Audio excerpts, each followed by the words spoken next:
Ntagize umusaranda baramukije. Mwebwe byo mukana kuri YouTube Imana ibagiriye neza. Babarankije biza mu Yesu Kristo. Imana utabare kandi dufashe. Tugataka tukike tuvugana nshuti zanjye. Kuyaka ijambo ry'Imana. Ko tugiye twibukiranye n'iby'Imana iba dutumye gutubwira abantu bayo. Imana tugirire neza. Imana dufashe. Ndaje rero tukike tuvugana ariko kamaze senge. Bana akiri mu ijuru ndagushima Mana. Ko nije Mana kuva ngo atone Mana ngije amasamu kumukumwa amazima Mana. Ndagushima kuri ahantu Mana ngereje wa Mana we. Ahantu ice Mana ngiye kuvuga ubutumwa Mana. Mana uhaho Mana. Mana uhaho Mana witeka. Nyoze no mutagatifu Mana. Agira ikintu yavugisha Mana. Agira icyo nabwira ubwoko bwa Mana buzumva amajambo uzabuhezagire. Kandi buzagira amajambo yabakura nawerekeza Mana. Ibyo ngiye gusikiza umwami wacu. Amen. Tuzagize umusaraba Imana yerekana igihe bampa umugisha. Ninjye wa mubyeyi cyangwa wa mudamu Imana tumye ngo abwire abantu batayigira 10 ndo kwihana. Ariko byose tukabikora uko Imana igomba. Tukihana tugira 10 kigatangwa umuntu yihannye. Kuko haje abanyimana tubwira ngo ntidusaba ibyo dusaba ibyangombwa suko twatanga ibimazi. Ikibe nuko twakwihana kuko ibimazi sibyo babaye. Ishaka dutangi twihane utanga rero amashimwe cyangwa sadaka cyangwa ibyo bigira 10 aho gakorwa twihannye. Imana tugirire neza. Hari usanga bana tanye gira 10 ari kwikurayo. Nanjye bambone ko ndi mu muryango ndi mu biharuro by'abatanga gira 10 ariko suko kirya kintu tutihana bikimara cyo nuko tukihana. Dutanga ibya 10 dutunganye abantu b'Imana. Turimo turayoba mu buryo bwinshi kandi twebwe twitwango nabakoze Imana twitwango Imana tunyo tuyikorere bitwo turimo turaza imbere yo kubya abandi bantu b'Imana mu ryo kujya kwitubingo gutanga ikina 10 saga hato. Yemwe uwo muntu arimo arabahenda kwera. Imana tugirire neza. None gute yabataraga hato nyewe kandi ngo nibabwire ngo mutagira 10 nukuri turimo turabya abantu b'Imana. Yemwe bantu b'Imana muri kwisi Mana yankigira 10 Imana yagaze ko nibisi irimo igenda ihura n'umuvumo nibigira 10 mudatanga. Bantu b'Imana nibisi irimo ihura n'ibigeragezo niba turimo turahura n'ingwano runaka nibigira 10 tudatanga. Kigira 10 cyakeneye bantu b'Imana umuvugishwa n'uwari wese yitwa umukozi w'Imana azazana ijambo bavuze ngo kigira 10 sagato nukuri Mana isi n'ijuru tuye tuvuga ibintu tuzasubira ko uwo muntu arimo arabya abantu kandi imbaga y'abantu bazakukiza ibyo bintu. Hari amandiko agenda tubwira ibyo utagira 10 bene wacu n'ushaka guhinyuza ukavuga ko yenda ibyo Dorcas yavuze bitari ibyo bidakwiriye. Yenda se ngo Bibiliya uzabwira bisanga igira 10 cyane muri Bibiliya. Bantu b'Imana ariko kweri kabisa ugahaguruka ukajya kuri YouTube tuziko kuri YouTube ari ahantu hahurira n'abantu benshi bw'ubwoko bwinshi aho genda abantu kugira 10 gusaga hato no kuri uwo muntu umukozi w'Imana. Yemwe mbibije kuri musozi. Bantu b'Imana turimo turahendwa. Imana tugirire neza. Ako ngewe ko Imana yantumye Imana utabare tuzanjye nditwihana iki Imana igomba. Ibi byose tuzakora ndetse twako tuyange tuzana umugisha. Hari amajambo dusaba muri Bibiliya Satani akaduhenda.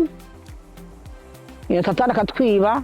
Satani akaduhenda akatura ko amajambo ari muri Bibiliya yabwiraga Abisirayeli gusa. Twego turi kigero gihe Yesu yabirangije ntabwo ibyo bya Bibiliya bituraba ngende ko mbona. Ariko sinzi niba uzi ko akijijwe kweri.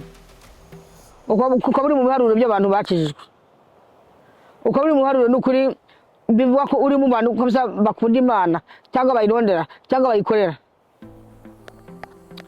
ariko tukirangiza ibyanditse muri Bibiliya. Yemwe bantu b'Imana, ni mweme nyine duhanwe bire bya ukweli, duhanwe nyine kuko nicyo kintu twikwegeye cyangwa tuhamagariye. Imana tugirire neza. Bantu b'Imana ibi biratuzitungiye iki? Bantu b'Imana ibi birazitubariye iki? Sife ngo barimo barazikuraho. None ko zirimo ziravaho zadusigiye iki? None ko tutakeneye kumva biri muri Bibiliya, ubu tujya kumva rero birazishashya rero ziteneye zaje gupinga iyi Bibiliya yera. Ubu nizo rero muzumviriza rero. Ariko umuntu uzi amajambo yasomwe muno, iyo shashya naho yaza uzamenya ngo haraduhenda cyangwa se ahandi haduhenda, kuko ubizi izi Bibiliya shashya zigiye kuza ntabwo zazi kuzaduhenda, ntabwo zizaduhenda kuko zigi dufite ngo zirimo ziracibwa. Nuko zirimo ziracibwa zidusigiye iki bantu b'Imana? Ako tuzi byanditse muno, izo zizaza ziduhenda tuzatuhamenya. Aho bazaza hapinga, aho tuzadusoma hapinga iby'Bibiliya yera tuba tuzabimenya. Ni ukuri dusome Bibiliya ni ibintu by'ingenzi. Imana tugire neza. Reka dusome aha hantu muri Hoseya 14. Hoseya 14 muhisomere abantu b'Imana. Hoseya 14 muhisomere. No ku murongo wa mbere bandi bashobora ku mirongo 9. Ariko umutwe wawe baravuze ngo Imana isezeranira umugisha abihannye. Mbega umugisha ntukeneye inshuti yanjye utuye ku isi. Iyo tumaze kwihana Imana isezerana umugisha.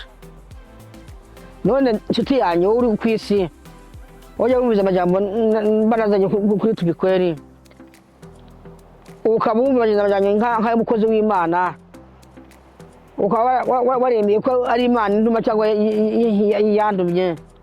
Inshuti yanjye wowe wihanye umugisha ukawuronka, hari icyo byagutwara. Abantu b'inesi turimo turakorera umuvumo gusa nibo abantu b'inesi turimo turakorera. Ariko iyo twihannye Imana duha umugisha. Ubusa Isirayeli iri jambo ribwira n'uwo ari we wese, ubwoko bari bwose wo mu gihugu cyari cyose, yihannye ateza kuronka umugisha. Uwo mugisha abantu b'Imana ninde wagwa nabi? Uyu mugisha twitesha, uyu mugisha twanze, turimo turanga, twanze, uw'Imana yawuha ukamumera nabi ninde? Uyu mugisha utaryohera ninde? Uyu mugisha utabera ninde? Ko twese twandikiye ko Imana duha umugisha. Aho twandikira umugisha dutunganye bene wacu. Imana tugirire neza abantu bacu. Imana isezeranira umugisha abihannye. None ntivuze Abisirayeli, ntivuze Abarundi, ntivuze Abanyarwanda, ntivuze iki? Ivuza uwo ari we wese, abo mwirabura, abo ufite uruhu rutukura, bantu b'Imana umugisha. Ese inshuti zanjye mugira ngo abantu twigishe gute? Mbega abavuga ubutumwa bazavuga ubutumwa gute kugira ngo abantu batabe iby'Imana ikeneye? Mbega abasenga dusenye gute kugira ngo abantu bave mu byo barimo barajya kuri umugisha? Mbega baririmba bazaririmbe gute kugira ngo umugisha tuzawuronye umugisha? Muri Imana ibirimo irakora bantu b'Imana kubw'umuvumo twavumwa. Muri Imana ibirimo irakora kubw'umuvumo dura nawo, kubw'umuvumo twavumye. Akavuga Imana avuga ngo ni wasani wivuze. Yashatse kubasomera none 90 ntibananira inshuti zanjye, 90 ntibananira. Ako umutwe w'amajambo wonyine urabisobanuye. Imana isezeranira umugisha abihannye. None bantu b'Imana, yemwe Yesu, Imana tugire neza. Kwihana kw'abisi bisaba iki Imana? Tutuzanye kwihana bidusaba iki? kwihana. Niki Imana tugoza mu kwihana? Ikintu ukora utaje gutanga amahera, si ikintu ufatira urugendo, ni ingingo ufata wenyine mu mutima wawe. Bantu b'Imana, aho twabaho mu ngwane zingana gutya kubw'umuvu w'Imana, Imana iratuvuma, twasenze tukayubaha tukayisenga tukanihana, Imana ikaduha umugisha, byadutwara iki bantu b'Imana? Jewe narume bantu b'Imana nakabara amazi ibyo matubona kuri si ni ibintu biteye ubwoba. Ibyo twabya n'abandi, uko twaguye twagusha n'abandi, batugiriye neza. Uko twaguye turagusha n'abandi, uko twayebye twabya n'abandi, kandi twabigira bigira nkana. Ushaka kwenda arabura aho yihanira, ushaka gusenga akamara asengera. Kubera iki? Insengero zose ni amanyanga gusa, amanyanga gusa. Ushaka kwakira umwami wese n'umukiza, Aburahamu akira. Abakozi b'Imana bo kwihanisha abantu barabuze. Kuri raporo y'ijuru ni benshi cyane. Wari wese wa mukozi w'Imana aho uri wese n'ibirimo byose birimo birandikwa, uko bikora umunsi ku munsi birandikwa. None kweri kabisa bantu b'Imana, nimureke rero turabika ibitabo hasi, twicarire tubwire Imana ko tunaniwe. Ibyo byafuma hako uyobya abantu kuri tubikweri cyangwa mu rushengero ukayobya abantu kweri, imbona nk'umuntu kabisa ukayobya abantu kweri kabisa, icyese ukabayobya kweri, abantu barimo barakureba kweri, ukayobya abantu. Mana fuma ufata ibyangombwa ufise ugende mu rushengero cyangwa se ahari hose ubwire Imana ati Mana ngiye akazi kawe karandambiye, cyangwa ngiye mbona ko akazi kawe ntazagashobora, ngewe ahangaha ndambuye, niba ari ibyo banyambitse ndabyambuye, niba ari amavuta wasize yewana ndiyoze ndayikure ko ngewe akazi kawe sinzagashobora. Tureke guhenda abantu, ureke kugwa, ureke no kugisha n'abandi bantu, biratagenda abantu b'Imana. Ibyo tubana abana b'abantu, Imana n'ibyo bingana gute? Ibyo tubona birashobora kuzimana bakora, ibyo tubona dukora. Inshuti zanjye bantu b'Imana, yemwe kubera no kuri Satani nabo bagowe, kubera no kuri Satani nabo bafise umuruho, shamwa se tugakorera Imana ikaduha umugisha, byatwaye inshuti zanjye. Urazi umuntu akora Satani bagowe, mbega murabona ho nta n'uwo baririra, kuko barafise imvune. Abakora Satani bakufite imvune, hari n'abagiye gukora Satani ko babuze ukuntu babivamo, barahari. Gukora Satani nabyo birafuna,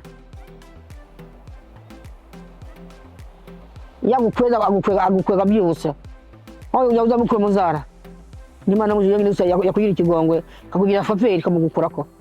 Ariko n'abakora Satani nabo baragowe. None turakorera Imana, none ko twakorera Imana ngo Imana irabishya, cyangwa Imana ngo Imana biragoye, none ibyo Satani nibyo byoroshye. Nukuri wabambera nk'umuntu ujye mu n'abantu bashinga intahe babaje gukora Satani, mu nyuma Imana ikabagira neza ikabatabara. Mwumve amagwa Satani abakoresha mw'abantu mwe, mwumve amagwa Satani akoresha abantu iyo mu kuzimu cyangwa iyo mukorera mu kwihana. Bantu b'Imana, mujye mutega amatwi mwumviza kuri Satani, ibintu Satani abakoresha, amaja ibintu bituteye ubwoba. None kuko Satani byoroshye, ariko twakorera Imana batugiriye neza. Jewe nshaka ndangirija iyi 90 yo muri Yoweri 14 abagira ikimazi tutagize umusaraba. Yego bantu Imana muze twihana, Imana duha amahoro bene wacu, Imana duha amahoro twe dupfageze, kandi dupfi impfuzanye kize mu Kristo. Iyo upfuye ukora Satani urazi ujya hese hone kwari ndaho ari nugusha ukigenda. Rero hajya hageze ko ugenda nshuti zanjye utaracikana abantu b'Imana. Njyewe ujya kugira bagushyira mu kuzimu, njyewe wayitaguye kare kuko bya bikorwa byawe bibi ujya gukora biraguherekeza. Ibyo gutanga utaracikana mwabantu mwe mwakorera umwami Yesu Kristo ngo Imana duha amahoro. Ariko Satani uko nyine kweri kabisa. Satani kumukora ni cyoroshye, ni igihe gufata wenyine ndabugishizemwo ndaguzemo agato wowe wenyine gusa tu. Satani akomeza n'ubutindi bwiwe gatsindwa. Mana yemwe we, kureka ibyo urimwo nibyo guhesha umugisha. Kureka ibyaha ati njyaho nagahereye n'undi nta nyungu, ni yare n'undi n'umucoko, Satani wenda gusezereye. Urabishobora kandi Imana kugufasha kugutera inkunga.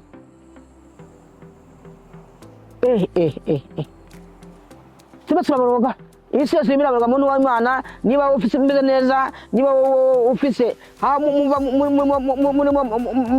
muraparapara nko ku bakozi, nko kuba abashefu bateka ibihugu, ngo mukuru wacu ngo ndari uko yategera akugire gute, iki Imana itagukoreye umukuru w'igihugu we azagira gute? Azakora iki? Bantu b'Imana, Imana ishoboye byose. Umukozi w'igihugu nani nk'abategetsi muravugize induru ngo ntibarekene babakorera. Nimubwire Imana igira icyo ikora. Bantu b'Imana, Imana igira icyo ikora. Abarongozi nabo bareke kuko nabo barakeneye ergo umugisha, nabo barawukeneye. Umurarondera kugira gute? Iki Imana itaguhaye amahoro, Imana itateje umutegetsi we arakora he? Kandi nawe ari umuntu nkawe. Aho gutumbira umusaraba, aho gutumbira umwami Yesu agira icyo agira. Ibi byose biri byiza biradushyikira. Kugutwarwa n'amazi nk'izi nyanja ziduga zigatera abantu, ni uburake bw'Imana buduza amazi akajya gusenyera abantu. Wazi ko hari ikindi? Nta kindi. Uguhanwa uburono ikintu birakoresha cyane n'amazi. Inkukura kamenye ko izi nkukura zijya kuzakirwa n'inzara, yanzara nayo izakukirwa n'akakashe kasuza Samusisi.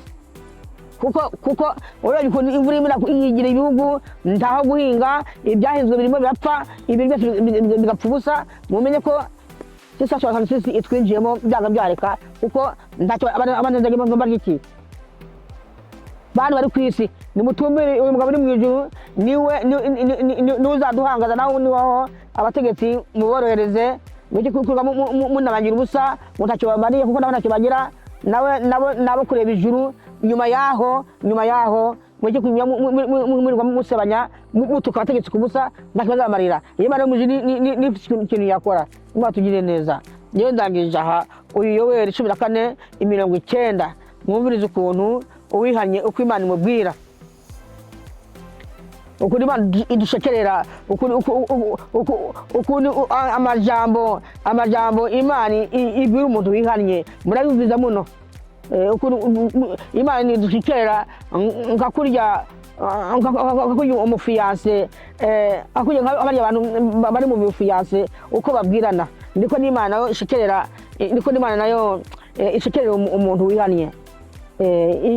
Idukarabisha, itwiyegereza n'amajambo meza agiye cyane. Niyabisha muri Yoweri 14. Imana tugire neza. Mana yacu iri mu ijuru, Mana nyir'ijuru, iyi ni amajambo ari ngunze bwira abantu bawe Mana ngo bihane kandi tugira 10. Mana ndikurwa muri mu Mana, ubitanye ngo Mana uzambe kujya gukora Mana binezero uteka naho bitaba bimeze neza, ariko Mana ndazi ko nyuma yaha Mana hari impembo zampemba Mana, ya mpembo uzahemba abihanye wa mugisha Mana. Nange ndawukeneye uwumbere n'abazanye uza amajambo Mana, n'Imana nkamera Mana uzanye Yesu Kristo umwami wacu. Amen.